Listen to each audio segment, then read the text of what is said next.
Quel amateur de football n'a jamais rêvé de travailler dans ce sport? Je suis sûr que si vous êtes passionné, l'idée vous a déjà traversé l'esprit à un moment de votre vie. Alors comme joueur, certes, mais les illusions sur ce type de métier s'arrêtent généralement assez tôt quand on s'aperçoit qu'on n'a pas vraiment le potentiel. Et ensuite, on pense à des métiers comme agent de joueur ou recruteur, et j'en avais fait une vidéo que vous pouvez découvrir ici il y a quelques temps. Mais aujourd'hui, je voulais revenir de manière plus exhaustive sur plusieurs métiers dans le milieu du football. Et pas seulement ces deux-là. Vous voulez peut-être vous reconvertir ou vous êtes face à un choix pour votre avenir dans le cadre de votre orientation professionnelle. Je vous amène à la découverte de 10 métiers autour de votre sport, de notre sport favori.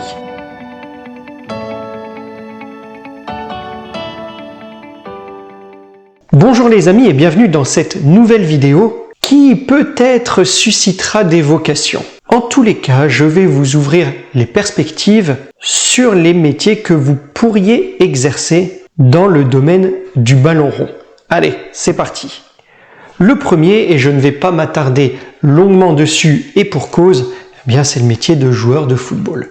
Footballeur professionnel est un métier très compliqué. Il faut déjà de bonnes prédispositions, un bon entourage et on sait généralement assez tôt si c'est envisageable. Il y a en effet énormément de candidats pour peu d'élus. Si c'est le cas, il vaut alors mieux s'engager auprès d'un centre de formation parce que être repéré par un recruteur en jouant dans notre championnat amateur, dans notre club de notre village, je suis désolé mais ça reste un doux rêve. En plus, pour en faire un métier, il vaut mieux évoluer en Ligue 1, en Ligue 2, voire en National. En dessous, ce qui vous attend, c'est un calendrier infernal entre les entraînements et les matchs de votre club amateur et puis votre métier à côté en parallèle parce qu'il va bien falloir vivre et avoir un salaire à côté de la simple indemnité que vous aurez en club amateur.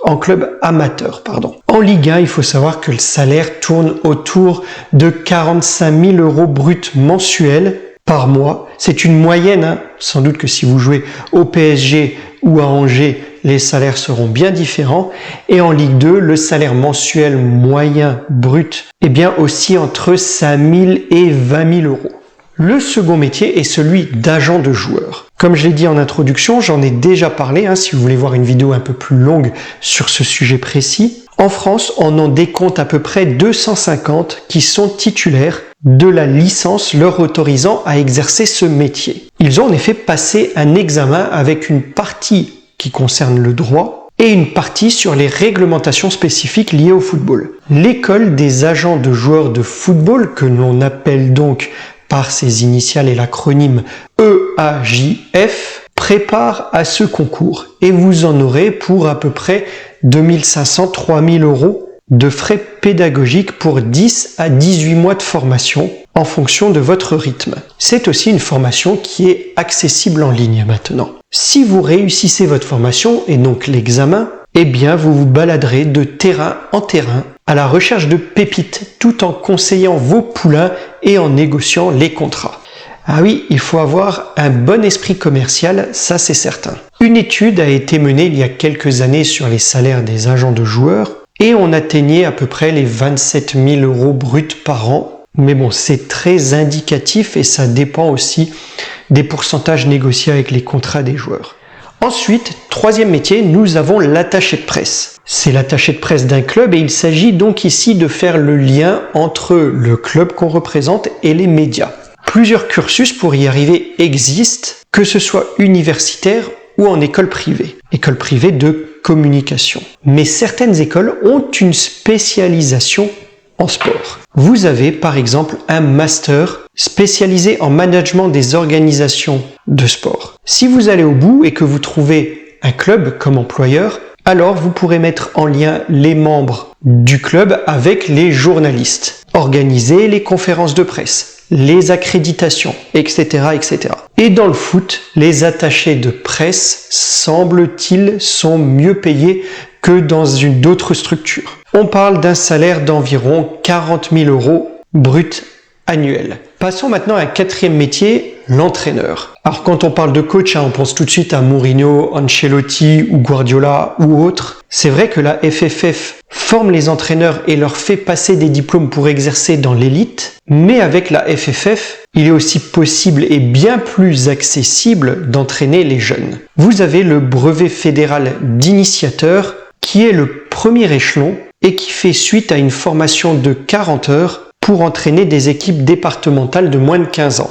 Vous avez le brevet fédéral d'animateur senior qui lui fait suite à une formation de 30 heures et là vous pouvez vous occuper d'adultes jusqu'en 6e division. Cette formation permet aussi de se lancer ensuite vers le BEES, brevet d'état d'éducateur sportif, qui donne lui accès au palier régional. Une fois tous ces diplômes obtenus et si vous voulez vraiment entraîner des pros, il faut passer le DEF, tout simplement diplôme d'entraîneur de football. Là, on parle quand même d'une formation un peu plus musclée de 850 heures qui permet d'entraîner jusqu'en division 3. Au-dessus, eh bien, il faut le DEPF, diplôme d'entraîneur professionnel de football, qui comporte 630 heures de formation en plus.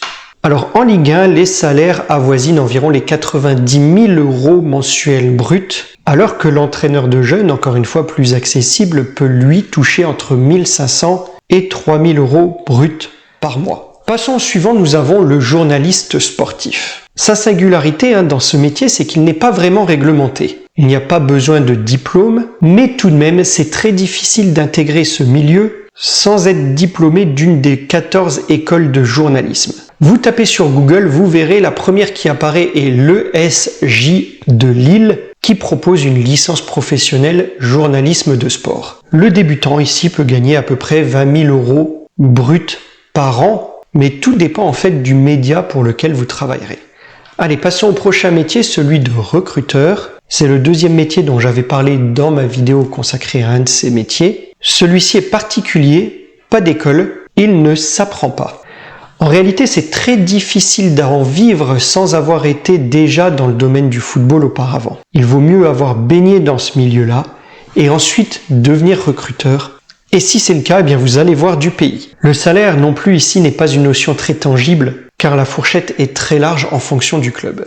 Le métier suivant est peut-être le plus accessible de tous, c'est celui de préparateur physique. Des formations en STAPS permettent d'accéder à ce métier, tout comme le BEES qu'on a vu tout à l'heure, le brevet d'état d'éducateur sportif. Certaines universités proposent un master préparation physique, mentale et réathlétisation. Et là, dans ce métier, on peut espérer un salaire entre 1500 et 10 000 € bruts par mois en fonction du club. Vous pourriez également devenir arbitre. Alors ici, les démarches sont clairement édictées. Vous devez rédiger une lettre de candidature qui doit être co-signée par un président de club qui est ensuite envoyée à la ligue ou au district. Le district, c'est pour l'échelon amateur de votre région.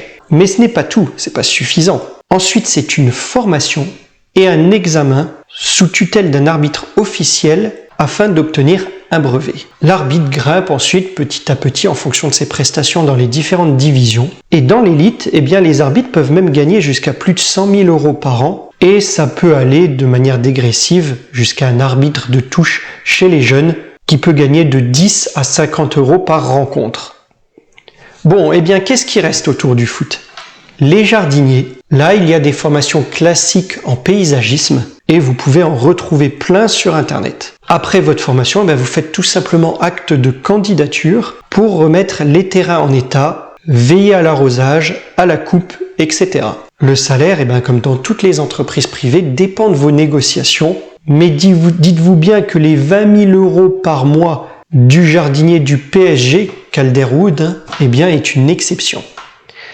Allez, un dernier métier un peu plus récent, le stadium manager. Dans ce métier, il s'agit de gérer l'exploitation du stade dans sa globalité, c'est-à-dire les relations publiques, l'hospitalité, l'organisation des matchs, la sécurité, etc., etc. Il y a un DU, un diplôme universitaire spécialisé à Limoges, et sinon on peut aussi exercer ce métier en étant issu d'un master en management du sport. Les salaires tournent alors approximativement autour de 35 000 € par an. Voilà les amis pour ce petit tour d'horizon des différents métiers qu'on peut retrouver dans le football, en tout cas de 10 métiers. Je ne sais pas si vous les connaissiez tous, si vous seriez intéressé par l'un d'entre eux, dites-le moi en commentaire, on pourra en discuter. Je pourrais aussi peut-être vous donner un peu plus d'indications sur un métier ou un autre, car dans mon métier, on travaille aussi sur l'orientation. En tous les cas, j'espère que cette vidéo vous aura plu. Si c'est le cas, laissez un pouce les amis, ça fait toujours plaisir.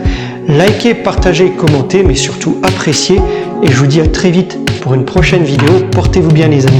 Au revoir.